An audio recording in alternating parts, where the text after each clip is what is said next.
ሰላም የተወደዳችሁ እንዴት ሰንብታችኋል? በማድመጥ ላይ የምትገኙት የስፖርት 365 ዝግጅታችንን ነው።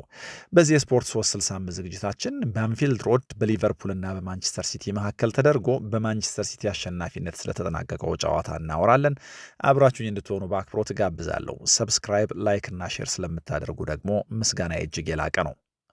በአንፊልድ ሮድ በሊቨርፑልና በሲቲ መካከል የተደረገው ጨዋታ እጅግ ተጠባቂ ነበር። ምክንያቱም የፕሪሚየር ሊጉ መሪ አርሰናል አስቀድሞ ተጫውተው በዕለተ ቅዳሜ የነጥብ ልዩነቱን ወደ 9 ከፍ አድርጎት ስለነበረ በሁለቱ ቡድኖች መካከል የሚደረገው ጨዋታ የዚህን የውድድር ዘመን የዋንጫ መዳረሻ የመወሰን አቅም እንዳለው በማመን ለጨዋታው ትልቅ ትኩረት፣ ትልቅ ግምት ነበር የተሰጠው። ያ ብቻ ሳይሆን በሊቨርፑልም በኩል ቢሆን የዩናይትድ እና የቸልሲ ማሸነፍ በአውሮፓ መድረክ በተለይ ደግሞ በሻምፒየንስ ሊግ የሚያደርገውን ተሳትፎ ከማረጋገጥ አንጻር ሊቨርፑል ላይ የሆነ አይነት ጫና የሚፈጥር እንዲያሸንፍ ደግሞ ግድ የሚለው ነበር።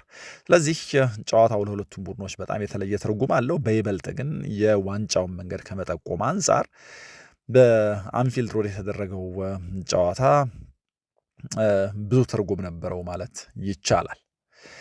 ሲቲ ባልተጠበቀ ባልተገመተ መንገድ በሁለተኛው አጋማሽ ጨዋታ ማሸነፍ ችሏል። ይህንን የምለው ሲቲ የመጀመሪያው አጋማሽን ታሳቢ ያደረገ ከሆነ የምናወራው ነገር የሊጉ ምርጥ ቡድን ነው ወይ ደግሞ ጨዋታዎች በመጀመሪያው 45 ቢጠናቀቁ በመጀመሪያው 45 ደቂቃ ባሳካው ነገር ሲቲ የሊጉ ቀዳሚ ቡድን ሊሆን ይችላል። ግን ደግሞ በሁለተኛው አጋማሽ በተደጋጋሚ የምናየው ሲቲ አንፊልድም ላይ ተመሳሳይ ነገር ነበር ያየነው። ካምባኩ ሌላ ሀሳብ እንድናነሳ ስለሚያስገድደን ካልሆነ በስተቀረ በሳምንታት ውስጥ ያየነው ሲቲ በቅርብ ጊዜ ወደ አእምሯችን የሚመጣው ሲቲ ሁለተኛው አጋማሽ ላይ እንቅልፍ የሚወስደው ተጋጣሚዎቹ በጣም ብዙ እድል የሚፈጥሩበት ለተጋጣሚዎቹ እድል የሚሰጥና ጎል ኮንሲድ የሚያደርግ መሪነቶችን ወደ አቻነቶችን ደግሞ ወደ ተሸናፊነት በቀላሉ ተጋጣሚዎቹ የሚቀይሩበት አይነት ቡድን ነበር እና በአንፊልድም ይሄ ሊደገም ነው ወይ የሚያስብል ጎል ነበር ዶሚኒክ ሶቦስ ላይ ያስቆጠረበት። ከዛ በኋላ ግን በበርናርዶ ሲልቫና በሃላንድ አማካይነት ጎሎች አስቆጥሮ በአንፊልድ ሮድ አድርጎት የማያውቀውን አድርጓል። በደጋፊ ፊት እንግዲህ በአንፊልድ ሮድ ፔፕ ጓርዲዮላ ማሸነፍ ችሎ አያውቅም። ይሄ ራሱን የቻለ ታሪክ ነው። ይሄ ብቻ ሳይሆን ከ1937 በኋላ ማንቸስተር ሲቲ ሊቨርፑል ላይ በአንድ የውድድር ዓመት ደብል ሰርቶ አያውቅም። ሁለቱንም ጨዋታዎች አሸንፎት አያውቅም እና ከ1937 በኋላ ለመጀመሪያ ጊዜ ይሄንን ማድረግ ችሏል እና ይሄ በአንፊልድ እንግዲህ ለማንቸስተር ሲቲ እና ለፔፕ ጓርዲዮላ በጣም ትልቅ ታሪክ፣ ትልቅ አጋጣሚ ነው። ለሊቨርፑል ደግሞ ትልቅ ኪሳራ። ከምንም በላይ ደግሞ ቅድም እንዳልኩት የዋንጫ ፉክክሩ ላይ የተለየ ጣዕም የሚፈጥር ማንቸስተር ሲቲ አሁንም ከአርሰናል ጋር ያለው የዋንጫ ፉክክር እስከ መጨረሻው ድረስ እንደሚቀጥል የሚያሳይበት የሁለተኛው አጋማሽ ድካሙንም እንደው በአንፊልድ አርሞ መጥቶ የምን የሁለተኛው አጋማሽ ድካም ነው የሚል መልእክት ለሌሎቹ ተጋጣሚዎች የሚያስተላልፍበት ሆኖለታል። ከጨዋታው በፊት በጣም ብዙ ትኩረት የሚስቡ ነገሮች ነበሩ። ጨዋታው ላይ የተፈጠሩትን ነገሮች በዝርዝር ከማንሳታችን በፊት አሰልጣኝ አርኔ ስሎት ሁለቱም ቡድኖች ከኳስ ጋር ስላላቸው ምቾት ብዙ እድል ስለመፍጠራቸው አንስተው ሁለቱም ቡድኖች እዚህ ጨዋታ ላይ ይህን ብዙ እድሎች ሊፈጥሩ እንደሚችሉ ሁለቱም ቡድኖች ኳስ ለመቆጣጠር ሙከራ እንደሚያደርጉ ሲያነሱ ነበር። ከዛ በተረፈ ግን እንደው በሜዳቸው እንደመጫወታቸው የመጀመሪያው ይህንን ጨዋታ ለማሸነፍ የሚነሳሱበትን ምክንያት ሲያወሩ የመጀመሪያው አሉ በደጋፊያችን ፊት ነው የምንጫወተው። ስለዚህ ከዚህ ጨዋታ 3 ነጥብ ለማግኘት እንድንጫወት እንነሳሳለን። ሁለተኛው ደግሞ 3 ነጥብ በጣም ያስፈልገናል። ከዚህ ጨዋታ ነጥብ መውሰድ በጣም ያስፈልገናል። ሶስተኛው ደግሞ በአንፊልድ ሮድ ስንጫወት በተለይ ደግሞ በኢትሃድ ላይ ስንጫወት ከማንቸስተር ሲቲ ጋር በመጀመሪያው ዙር የፕሪሚየር ሊግ ጨዋታችን በመጀመሪያው አጋማሽ በጣም የሚያስደነግጥ ብልጫ ነበር የተወሰደብን። ይሄንን ለመቀልበስና ደጋፊዎቻችን ለመካስ እንጫወታለን አሉ። ሌላኛው ከጨዋታው በፊት ትኩረት የሚስበው ነገር የፔፕ ሊንደርስ ወደ አንፊልድ መምጣት ነበር። ፔፕ ሊንደርስ ከዚህ ቀደም በክሎፕ የድል ዓመታት የክሎፕ ምክትል ነበሩ እና ከክሎፕ ጋር በሰሩት ቡድን በአንፊልድ ባደረጉት ነገር በእጅጉ የሚወደሱ ሰው ናቸው። ኋላ የጻፉት መጽሐፍ እንደው የክሎፕን ቡድንና ጨዋታ መጨረሻ ላይ አጋልጦታል። ለተጋጣሚዎቹ ሊቨርፑልን ማሸነፊያ ቀመር ሰጥተዋል በሚል በተለያየ መንገድ ስማቸው ሲነሳ እናውቃለን። ከዛ በተረፈ ግን በሊቨርፑል የሰሩት ስራ በጣም የሚወደስ የክሎፕ ታማኝ ምክትል እና ደግሞ ባበረከቱት አስተዋጽኦ በጣም የሚደነቁ አይነት ናቸው እና ጓርዲዮላ እንግዲህ በአንፊልድ በደጋፊ ፊት አሸንፎ አያውቅምና ሽማግሌ ይዞ ነበር የመጣው እንግዲህ እኚህን አሰልጣኝ እና መጨረሻ ላይ ተሳክቶለታል። አንፊልድን በሚያውቁ አሰልጣኝ ታጅቦ መጥቶ አድርጎት የማያውቀውን ነገር ማድረግ ማሳካት ችሏል። የእኚህን አሰልጣኝ ቅጥር በተመለከተ አንድ በጣም የሚገርም ነገር ከዚህ ቀደም አንብቤ ነበር። እንግዲህ ያው ጓርዲዮላ በምክትል አሰልጣኝነት ፔፕ ሊንደርስን መቅጠር ሲፈልግ ፔፕ ሊንደርስ የቀድሞ አለቃቸውን ብለሲንግ ወይ ደግሞ ምርቃት ፈልገው ወደ ክሎፕ ደውለው ክሎፕን አማክረው ነበር እና ክሎፕ ምንም ቅሬታ እንደማይሰማቸው እንደውም ይሄን ጥሩ አጋጣሚ እንዳያሳልፍ እንደመከሩት ሰምተናል። እና ጓርዲዮላም ቢሆን ከክሎፕ ጋር ማውራት ነበረበት እና ክሎፕ ይሁንታቸውን ሰጥተውት ነው ፔፕ ሊንደርስ ወደ ማንቸስተር ሲቲ የመጣውና የፔፕ ጓርዲዮላ ምክትል የሆነው እና የፔፕ ጓርዲዮላ ቡድን በመልክ በአይነት የተለየ ሆኖ በዚህ ውድድር ዘመን ለመቅረቡ ፔፕ ሊንደርስ ትልቅ አስተዋጽኦ አበርክተዋል። በእርግጥ አንዳንድ ምልክቶች ነበሩት ይሄ ቡድን። ለምሳሌ ስካውቲንጉ ላይ እንደ ጀሬሚ ዶኩ አይነት ተጫዋቾች ሲያመጣ የፔፕ ጓርዲዮላ ቡድን ወደ ሆነ አይነት መንገድ ሊቀየር እንደሚችል እናስብ ነበር። ምክንያቱም ፔፕ ጓርዲዮላ ቁጥጥርን አብዝቶ የሚወድ አሰልጣኝ እንደሆነ እናውቃለን። እንደ ጀሬሚ ዶኩ አይነት ተጫዋቾች ደግሞ ለቁጥጥር የማይመቹ ናቸው፣ ያለማቋረጥ ድሪብል የሚያደርጉ። ፔፕ ጓርዲዮላ ብዙ ድሪብል የሚያደርጉትን ተጫዋቾች ብዙ ፓስ እንዲያደርጉ የሚያስገድድ ወይ ደግሞ ለቁጥጥር ሲባል ተጨማሪ ንክኪዎችን የሚጠይቅ አሰልጣኝ ነው እና እንደ ዶኩ አይነት ተጫዋቾች ሲመጡ አደጋው ምንድን ነው? ኳስ ድሪብል ለማድረግ በሞከሩ ቁጥር ሙከራቸው ሁሉ አይሳካም እና ሲነጠቁ ሲቲ ዲስኦርጋናይዝድ እንደሆነ ቅርጹ እንደተዛባ ወይ ደግሞ እንደተበላሸ ለመልሶ ማጥቃት ይዳረጋል ወይ ደግሞ ለተጋጣሚ ቡድን የካውንተር አታክ አደጋዎች ይጋለጣል።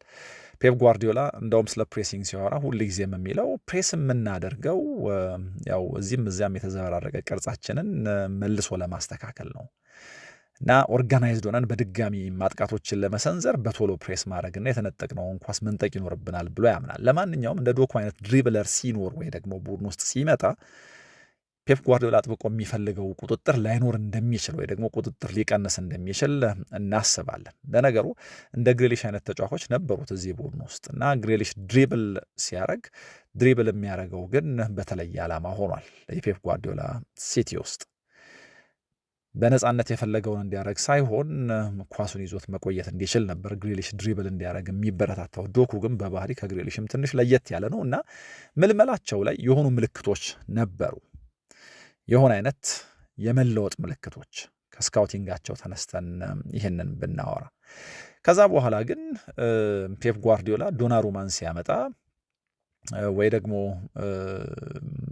አስቀድሞ ሃላንድ የዚህ ቡድን አካል ሲሆን ኤክስፔክት የምናደርገው ነገር ነበር እና አሁን በሃላንድ ጥንካሬ መጫወት ካለበት በተለይ በዚህ ውድድር ዘመን መጀመሪያ አካባቢ ከመጀመሪያዎቹ ሽንፈቶች ከመጀመሪያው መጥፎ ጅምር በኋላ ሲቲ ሪትሙን ሲያገኝ አንድ ያስተዋልነው ነገር ሃላንድ ጀርመን ውስጥ ለዶርትሙንድ ሲጫወት ያየነውን ሃላንድ መስሎ ነበር። ምክንያቱም ቀጥተኛ ጨዋታ በጣም ይመቸዋል፣ ከጀርባ መሮጥ በጣም የሚወድ አይነት አጥቂ ነው። ስለዚህ በሃላንድ ጥንካሬ ወይ ደግሞ ለሃላንድ ጥንካሬ የተሰራ በሃላንድ ጥንካሬ የሚጫወት ሲቲ ነበር ያየነው። በጣም ቀጥተኛ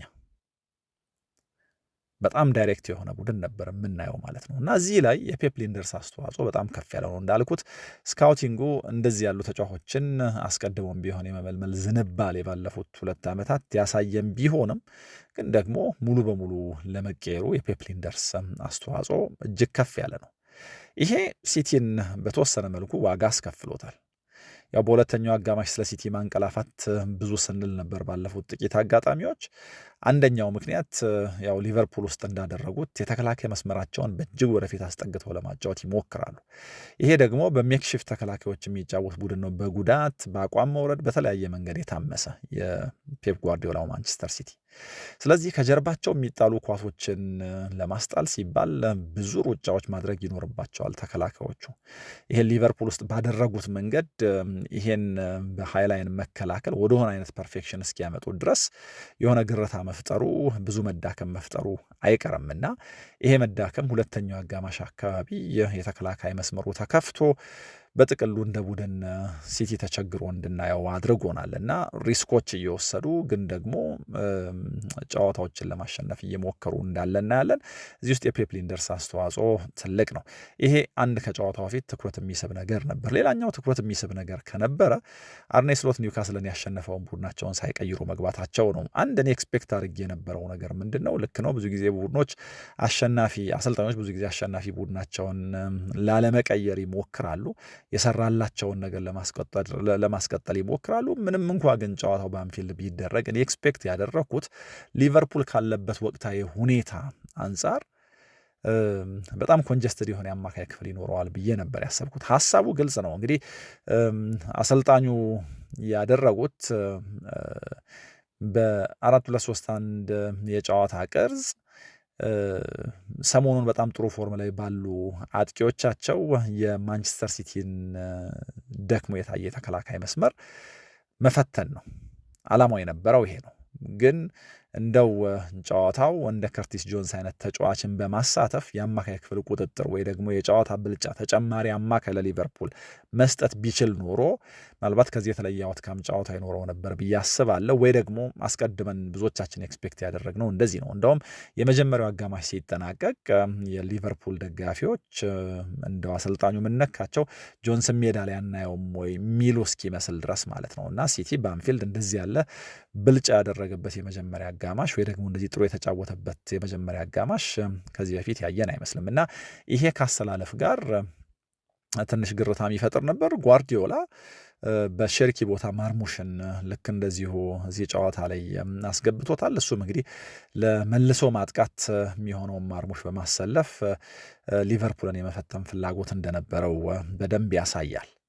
ሊቨርፑል እንደምናውቀው የ8 ቀን የዝግጅት ጊዜ ነበረው እና ማንቸስተር ሲቲ እንደዚህ ያለ ቅንጦት አልነበረው። ምክንያቱም ሊቨርፑል የሊግ ካፕ ጨዋታ ስላልነበረው ማለት ነው። እና በእርግጥ ማንቸስተር ሲቲ የሃላንድን ለመጨረሻዎቹ 20 ደቂቃዎች ነው ማሰለፍ የቻለው።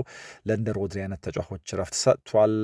በርናርዶ ሲልቫ ጉዳት ገጥሞታል ተብሎ የነበረ እንኳን ቢሆን እንደዚሁ የማረፍ አጋጣሚ የማረፍ እድል ነበረው። ምናልባት አንድ አይናቸውን የአንፊልዱ ጨዋታ ላይ በማድረግ ፔፕ ጓርዲዮላና የአሰልጣኞች ቡድን አባላቶቻቸው ይህንን ማድረግ መቻላቸው በጣም ጥሩ ነበር። ያም ቢሆን ግን ረዥም የመዘጋጃ ጊዜ ነበረ ወይ ደግሞ የረፍት ጊዜ ነበረው። ሊቨርፑል በጣም ብዙ ኤክስፔክት ይደረግ ነበረ።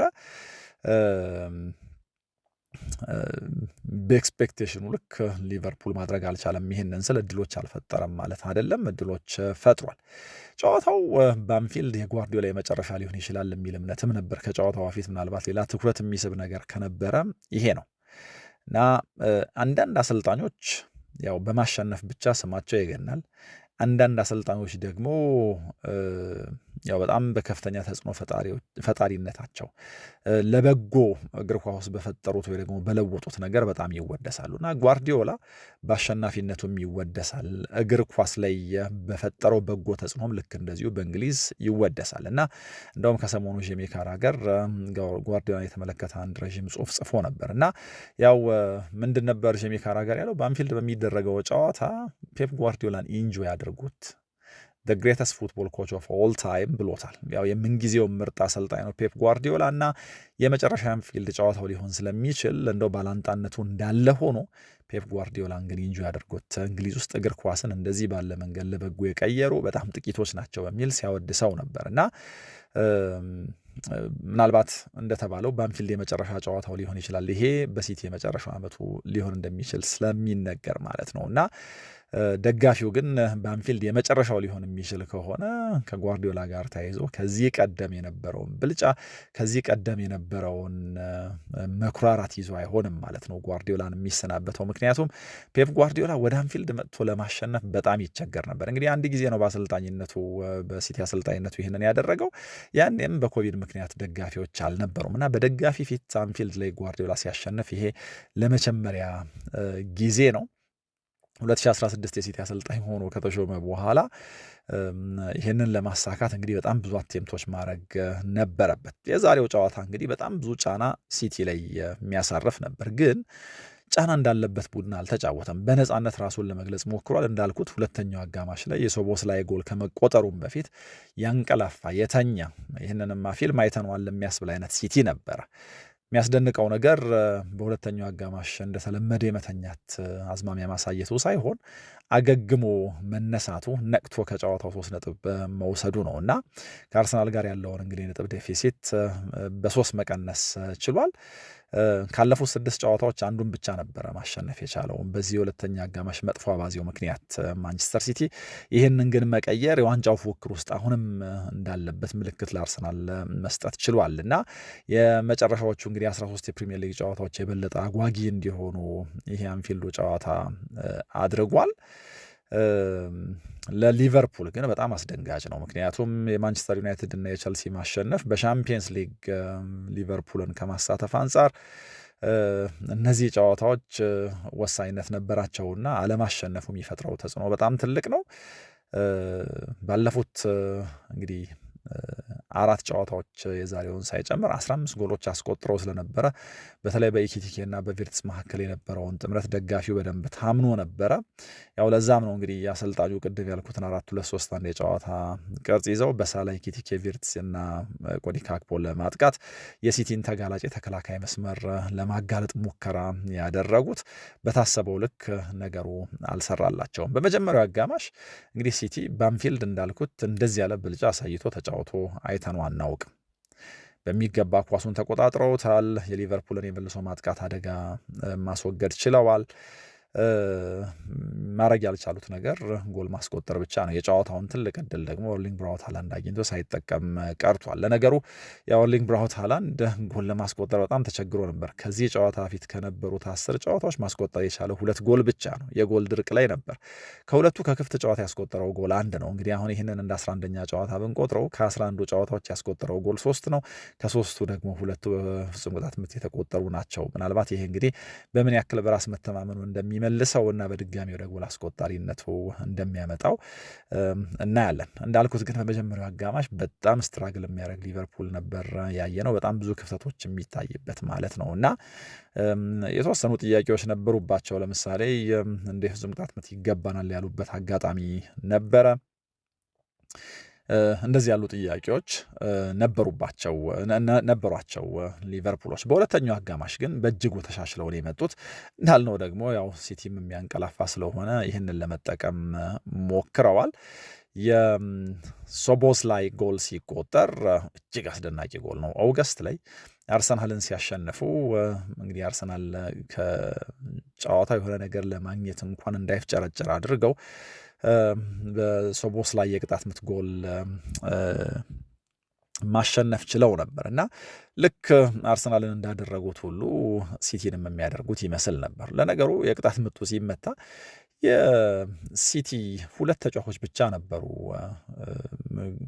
የመከላከያ ግድግዳ ሰርተ የነበረው እና መከላከላቸው በእጅጉ የሚያጠያይቅ ነበር። ግን ከ10 ደቂቃ በኋላ እንደ አይነተኛ ፖቸር በርናርዶ ሲልቫ ጎል ማስቆጠር ቻለ እና የጨዋታው መልክ ተቀየረ። ጨዋታው ላይ እንግዲህ የማሸነፊያውን ጎል ያስቆጠረው ሃላንድም ልክ እንደ ፔፕ ጓርዲዮላ ሁሉ በአንፊልድ ጎል ለመጀመሪያ ጊዜ አስቆጥሯል። የዶናሩማ ጀብደኛ መሆንም እዚህ ጨዋታ ላይ በጣም አስፈላጊ ነበር። ጎል አስቆጣሪው ሶቦስላይ ድራማዊ በሆነ መንገድ በቀይ ካርድ ከሜዳ ወጥቷል። ከጨዋታው በኋላ የማንቸስተር ሲቲው አምበል በርናርዶ ሲልቫ ሲናገር ጨዋታውን ተሸንፈ ነው ቢሆን ኖሮ ከዋንጫው ፉክክር ውጭ እንሆናለን ወይ ደግሞ እንሆን ነበር የሚል አስተያየት ሰጥቷል እና ይሄንን ጨዋታ ብንሸንፍ ኖሮ ከዋንጫው ፉክክር ውጭ እንደምንሆን ሁላችንም የምናውቀው ነበረ። እና አሁንም ቢሆን ከኛ የተሻለ ቦታ ከኛ የተሻለ ደረጃ ላይ ነው አርሰናሎች የተቀመጡት። ግን ደግሞ በዚህ ጨዋታ ማሸነፋችን በተወሰነ መልኩ ያቀራርበናል። እስከ መጨረሻው ድረስ ፋይት እናደርጋለን። 6 ነጥብ ነው ዛሬ ባሳካነው ነጥብ ደስተኛ ነን የሚል አስተያየት ሰጥቷል። የእውነትም የዛሬው ጨዋታ ተሸንፈውበት ቢሆን ኖሮ በጣም ብዙ የሚያጠያይቅ ነገር ሊኖረው ይችል ነበረ። የ9 ነጥብ ልዩነት ከዛ በኋላ ደግሞ ቀጣይ ጨዋታዎች ምክንያቱም አሁን ሮብ ነው እንግዲህ ማንቸስተር ሲቲ ፉልሃምን የሚገጥመው፣ አርሰናል ደግሞ ሐሙስ ብሬንትፎርድን ይገጥማል። የጨዋታ መደራረቡ ምናምኑ የሚፈጥረውን ነገር በተለይ ደግሞ ቶሎ ቶሎ ጨዋታ ከማያደርጉ ቡድኖች ጋር እናያለን እንግዲህ ምን አይነት ፈተና ለእነዚህ ቡድኖች የሚሰጥ እንደሆነ ማለት ነው። እና እንግዲህ ጨዋታቸው እንደዚህ ባለ መንገድ ያደርጋሉ። ለፔፕ ጓርዲዮላና ለሲቲ በጣም ትልቅ እርምጃ ነው። በርናርዶ ሲልቫ እንዳለው የዋንጫው ፉክክር ላይ ነብስ የሚዘራ አጋጣሚ ነው። ሲቲ የመጀመሪያው አጋማሽ ላይ ያገኛቸውን እድሎች በተለይ ደግሞ በሃላንድ አማካኝነት ያገኘውን እድል አለመጠቀሙ በጣም የሚያስቆጭ ነበር። በሁለተኛው አጋማሽ ግን የሊቨርፑል ተጫዋቾች ያገኟቸውን እድሎች ካለመጠቀሙ ጋር ጨዋታው ሲጠናቀቅ በጣም የሚቆጩ ይመስላል። እዚህ ጨዋታ ላይ ሌላ ትኩረት የሚስቡ ነገሮችም እንደዚሁ ነበሩ።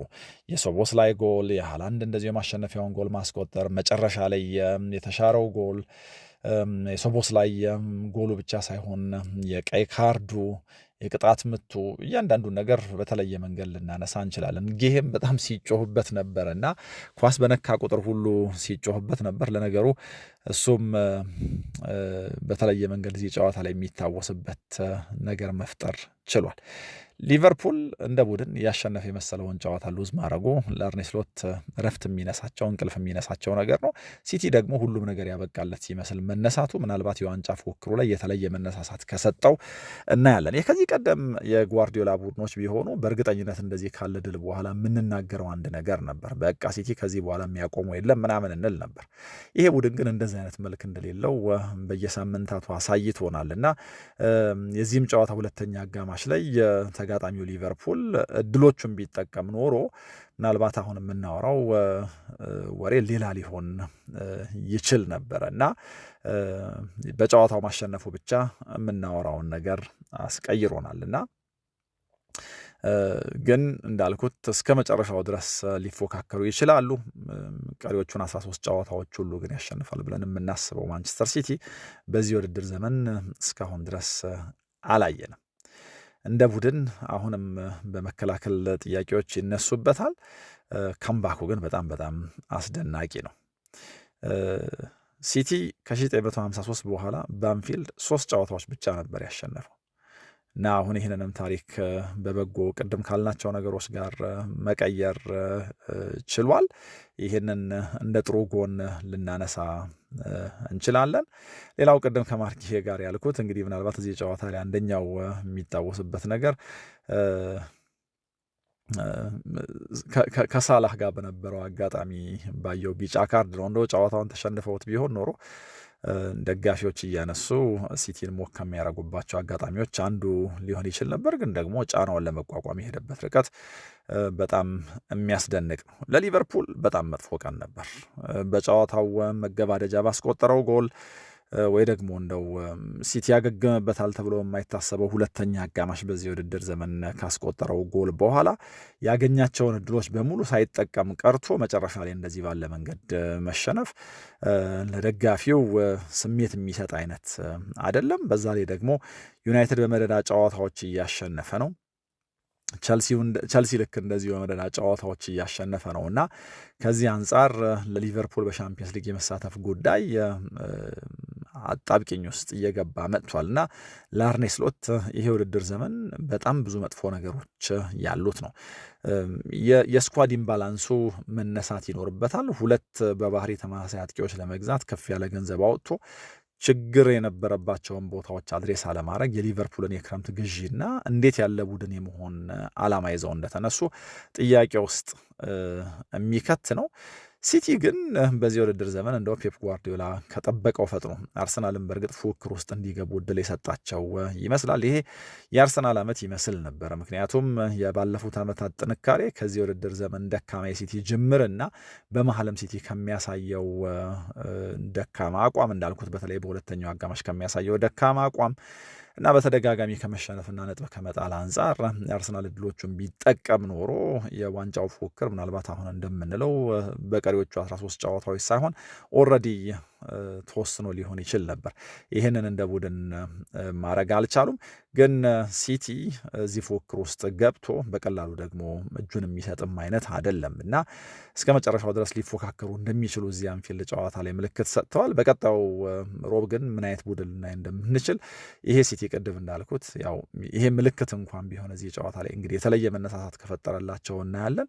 ግን እንደዚህ ስንል ደግሞ ሌላ መልክ ያለው ሲቲ እያየን ስለከረምን እርግጠኛ ሆኖ እንደዚህ ነው ማለት በጣም ከባድ ነው። እንዳልኩት ከአንፊልዱ ጨዋታ በኋላ የሊቨርፑሎቹ ሞሐመድ ሳላ፣ ኢኪቲኬ ምናምን ቪርት ባባከኗቸው እድሎች በጣም የሚቆጩ ይመስላል። እነዚህን እድሎች ብናስቆጠር ኖሮ የሚል ቁጭት የሚኖር ይመስላል። ሊቨርፑል እንዴት ባለ መንገድ እንግዲህ ለዚህ ሽንፈት ይመልሳል የሚለውን እናያለን። በአርሰናልና በሲቲ መካከል ያለው ፉክክር ግን የበለጠ አጓጊ ሆኖ ይቀጥላል። ሲቲ ደግሞ ቀድሞ ሮብ ስለሚጫወት የሮቡ ጨዋታ አውትካም አሁን አርሰናል ተጫውቶ ሲቲ ላይ ፕሬሸር ያሳድራል ስንል እንደነበረው ሲቲ ቢሸነፍ ወይ ደግሞ አቻ ቢወጣ አርሰናል ላይ ምን አይነት ጫና ምን አይነት መልእክት ያስተላልፋል የሚለውን እንግዲህ ሮብ ከሚደረገው ጨዋታ በኋላ እናያለን። ፕሪሚየር ሊጉ ግን በጣም አጓጊ ሆኗል። በየሳምንቱ የሚደረጉ ጨዋታ የሆነ አይነት መተጣጠፍ ያላቸው መሆናቸውም ለተመልካቹ የፕሪሚየር ሊግ ጨዋታዎችን አጥብቆ እንዲጠብቅ የሚያደርግ ነው። እናንተ እነዚህን ጨዋታዎች ስታዩ የፕሪሚየር ሊጉንም ፉክክር ስታስቡ የሚሰማችሁን ልታጋሩን ትችላላችሁ። አብራችሁኝ ስለቆያችሁ ከኔ ጋር ስለነበራችሁ ምስጋና የላቀ ነው። በሌሎች ጉዳዮች ደግሞ ተመልሼ እመጣለሁ። ሰላሙ ነው።